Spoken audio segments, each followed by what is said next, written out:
plant friend, welcome back to another episode of Plant of the Week. I am here with one of my pink and green babies. This is Strawberry. She is a strawberry syngonium.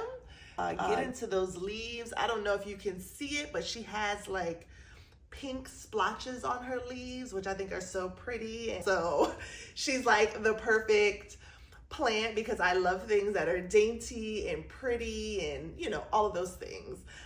This is actually a semi-hydro setup. So there's no soil in this plant.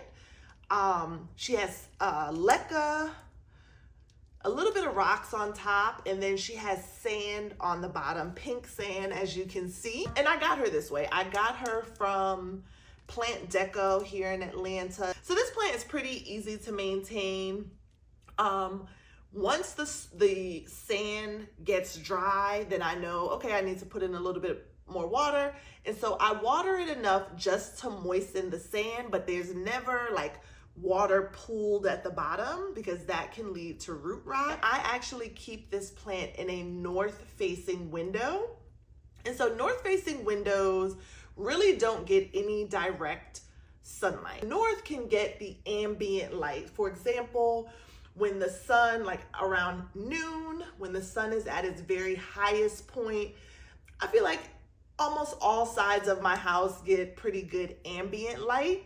And I find that a north-facing window is enough light that the plant gets some pretty good bright light, but none of it is direct. She has very thin, delicate leaves, and she would not be able to survive a harsh, hot, direct light. So I find that a north-facing light is really good for my more delicate plants.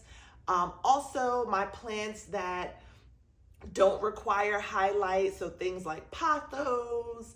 I have tons of varieties of plants. My ficuses, they don't necessarily need a bright light. They do need a consistent light. If you have a north-facing light, know that most plants, besides the ones that require a very high light, can survive in a north-facing window. And it's usually okay to put the plant directly in front of the window, maybe even on the window sill. So I hope that helps as you are thinking about where in your home to place plants. As always, I am thankful that you came and joined me for this week's Plant of the Week, and I look forward to talking to you next week.